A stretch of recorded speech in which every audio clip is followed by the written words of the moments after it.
School में प्रार्थना का कार्यक्रम चल रहा था। जैसे ही कार्यक्रम खत्म हुआ, स्कूल की प्रिंसिपल राधिका ने बिना ड्रेस स्कूल आने वाले बच्चों को अलग लाइन में खड़ा कर दिया। फिर एक एक बच्चे से स्कूल ड्रेस में न आने का कारण पूछने लगी। आखिर में दो बच्चों का जवाब सुनकर तो 50 वर्षीय प्रिंसिपल राधिका आश्चर्यचकित रह गई थी। सब बच्चों को हिदायत देकर छोड़ने के बाद आखिर में दो बच्चे बचे थे। दोनों भाई बहन थे। लड़के का नाम पंकज था, जो 8 साल का था और तीसरी कक्षा में पढ़ रहा था। उसकी छोटी बहन का नाम पूजा था, जो 6 साल की थी और पहली कक्षा में पढ़ रही थी। प्रिंसिपल राधिका ने पंकज से पूछा, पहले तो ये बताओ, कल दोनों भाई बहन स्कूल क्यों नहीं आए? पंकज चुप रहा, मगर उसकी बहन पूजा मासूमियत से बोली, मम्मी ने मना कर दिया था, बोली थी आज स्कूल मत जाओ, मानसी दीदी की शादी में पैसे लूट लेना। ये सुनते ही प्रिंसिपल राधिका को झटका सा लगा।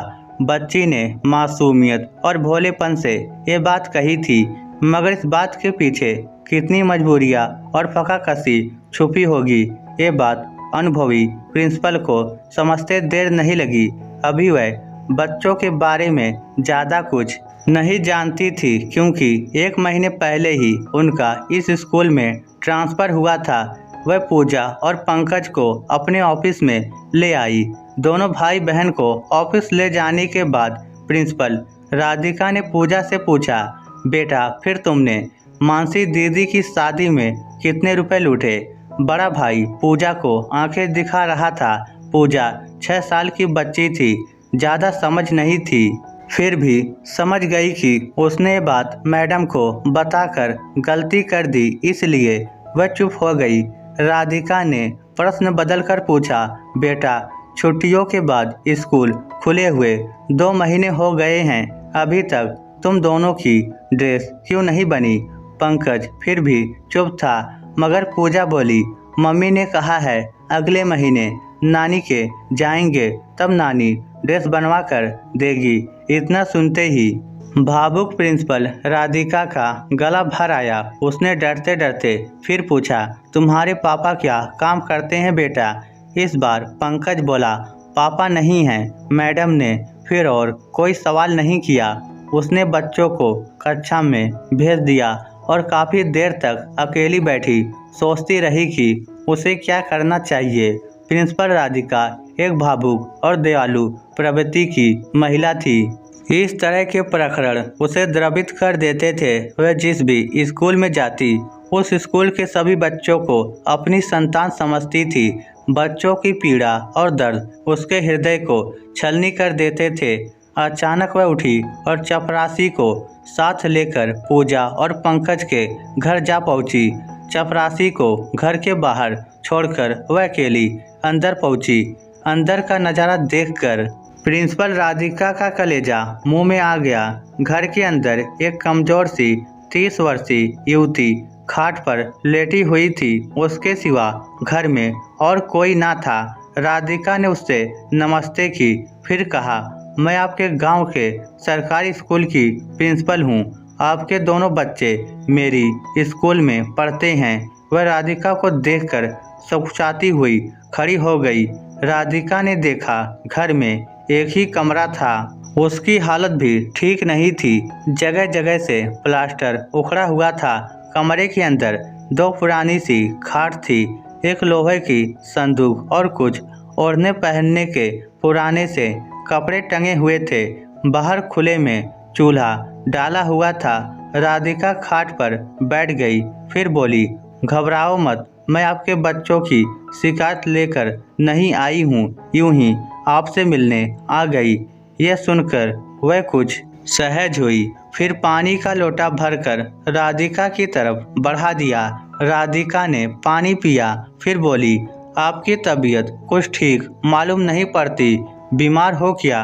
पूजा की मम्मी ने हाँ में गर्दन हिला दी, बोली, कुछ नहीं।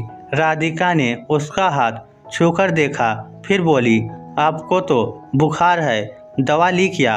वह फिर भी चुप रही। राधिका बोली, देखो बेटा, तुम मेरी बेटी की उम्र की हो, संकोच मत करो, बताओ दवा ली क्या। प्यार के 2 शब्द सुनकर वह रोने लगी। बोली, आंगनबाड़ी से गोलियां लाई थी मगर काम नहीं कर रही मैडम जी। राधिका बोली, पास के गांव में अस्पताल है ना, वहां दिखाया क्या।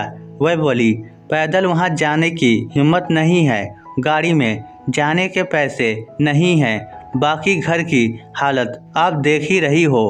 राधिका बोली, बच्चों के पापा को गुजरे हुए कितने दिन हो गए। 6 महीने, उसने बताया। वह आगे बोली, मैं यहाँ नहीं रह पाऊंगी मैडम जी, कुछ दिनों में बच्चों को लेकर पीहर जा रही हूँ। राधिका बोली, यहीं रहो ना, क्यों जा रही हो। वह बोली, क्या करूँ, उनके जाने के बाद सबने किनारा कर लिया है, बच्चों का पेट भरना भी मुश्किल हो गया है। राधिका बोली, मैं आ गई हूँ ना, मैं अब सब ठीक कर दूंगी।